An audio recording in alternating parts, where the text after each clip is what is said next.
ওয়ামা খলাকতুল জিন্না ওয়াল ইনসা ইল্লা লিয়াবুদুন। আল্লাহ রাব্বুল আলামিন বলেন, আমি মানুষ এবং জিনকে কিন্তু সৃষ্টি করি না, হ্যাঁ আমি আল্লাহ আমার ইবাদতের জন্য তৈরি করছি। আমার বান্দা আমার ইবাদত করবে, আমার গোলামি করবে, এই জন্যই তো আমি আল্লাহ তাকে তৈরি করেছি।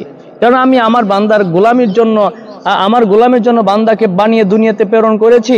এই বান্দা আমার গোলামি করে আবার ফিরে আসবে আমার কাছে, তো আমি আল্লাহ জান্নাত দিয়ে দিব। এই জন্যই তো আমার বান্দা আমার গোলামি করবে।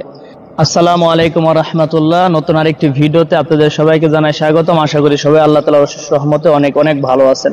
আজকে আমাদের বয়ানের টপিক হচ্ছে আল্লাহ তাআলা আমাদেরকে কেন সৃষ্টি করলেন, আল্লাহ তাআলা আমাদেরকে কেন তৈরি করলেন। আল্লাহ তাআলা তো আমাদেরকে তৈরি না করলেও পারতেন।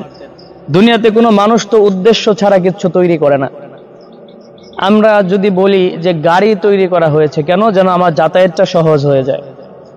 বলে মোবাইল তৈরি হয়েছে কেন, যেন দূরের সংবাদ খুব দ্রুত আমরা পেতে পারি। বলে এত জিনিস, এত সুন্দর সুন্দর আসবাবপত্র তৈরি হওয়ার কারণ কি, যেন আমাদের জীবনযাত্রা সহজ হয়। তাহলে বোঝা গেল সবকিছুর পিছনে একটা উদ্দেশ্য আছে, একটি কারণ আছে।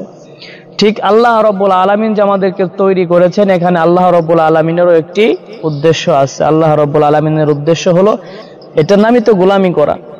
এখন আল্লাহর গোলামি কিভাবে করায়? শুধু নামাজের মাধ্যমে না।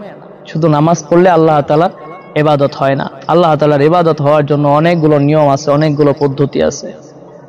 সোজা কথা, আল্লাহ রাব্বুল আলামিনের প্রত্যেকটি হুকুম এবং আল্লাহ রাসূল সাল্লাল্লাহু আলাইহি ওয়াসাল্লামের দেখানো রাস্তা তরিকায় যদি আমরা চলতে পারি, এইটাই আমার ইবাদত, এইটাই আমার ইবাদত। এখন আমার দুনিয়াতে যত কিছুই থাকুক, সব যদি আমি ব্যয় করি, ধরেন আমার লাখ লাখ টাকা আছে, এখন আমি লক্ষ টাকাও যদি মানুষকে দান করে দিই, আমার বিন্দু পরিমাণ সওয়াব আসবে না যদি সেটা রাসূলের তরিকায় না হয়। আমি শত শত রাকাত নামাজ পড়ি, হাজার হাজার সিজদা আমার কপাল দিয়ে আমার জমিনের মধ্যে পড়ে, কিন্তু এই সিজদাটাও যদি আল্লাহ তাআলার হুকুম এবং রাসূলের তরিকায় না হয়, তাহলে এই সিজদাটাও কোনো কাজে আসবে না। নামাজের মাধ্যমে আল্লাহ তাআলার কাছে যাওয়া যায়। ওয়াসজুদু ওয়াকতারিব, যে বান্দা যত সিজদা করবে সে আল্লাহর তত করিব হয়ে যাবে, নিকটবর্তী হয়ে যাবে। কিন্তু এটাও তো পড়তে হবে আল্লাহর হুকুম এবং রাসূলের তরিকায়। এখন নামাজ পড়লে আল্লাহ তাআলার কাছাকাছি যাওয়া যায়। এই জন্য মাগরিবের নামাজ 3 রাকাত যদি বাড়িয়ে আরেক রাকাত বাড়িয়ে যদি আপনি 4 রাকাত পড়েন, এখানে আপনার সওয়াব হবে না, এখানে আপনার গুনাহ হবে।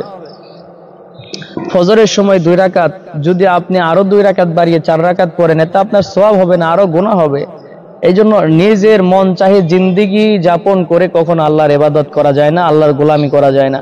যদি আল্লাহ তাআলার গোলামি করতে হয়, তাহলে আল্লাহ তাআলার হুকুম মেনে আল্লাহ তাআলার গোলামি করতে হবে। আল্লাহ যেভাবে বলছেন ওইভাবেই আমাদেরকে চলতে হবে। এটার নামই হচ্ছেন গোলামি করা। আল্লাহ তাআলা যে পদে, যখন আল্লাহ তাআলার প্রত্যেকটা পদে পদে আল্লাহ তাআলার হুকুম আছে, রাসূলের তরিকা আছে। আল্লাহ হুকুম করেছেন, রাসূলের মাধ্যমে আমাদের প্র্যাকটিক্যালি দেখায় দিয়েছেন। এখন আমি যদি রাস্তা দিয়ে হাঁটি, রাস্তা দিয়ে হাঁটতে হাঁটতে আমি কিভাবে হাঁটবো সেটাও আমার রাসূল দেখিয়ে দিয়েছেন। আমি খানা খাবো কিভাবে, এইটাও তো আমার রাসূল দেখিয়ে দিয়েছেন। আমি পানি পান করব কিভাবে, এইটাও আমার রাসূল আমাকে দেখিয়েছেন। আমি কিভাবে বাথরুমে যাব, বের হব, এইটাও আমার রাসূল আমাদেরকে দেখিয়ে দিয়ে গেছেন। তো রাসূলের জিন্দেগি মেনে চলা তো আমাদের জন্য অতি সহজ। আর যখন আল্লাহর হুকুম এবং রাসূলের জিন্দেগি মেনে আমরা পথ চলবো, তো আমাদের ওই সময় জীবনটা কামিয়াব হয়ে যাবে এবং এইটা আমাদের গোলামি হবে।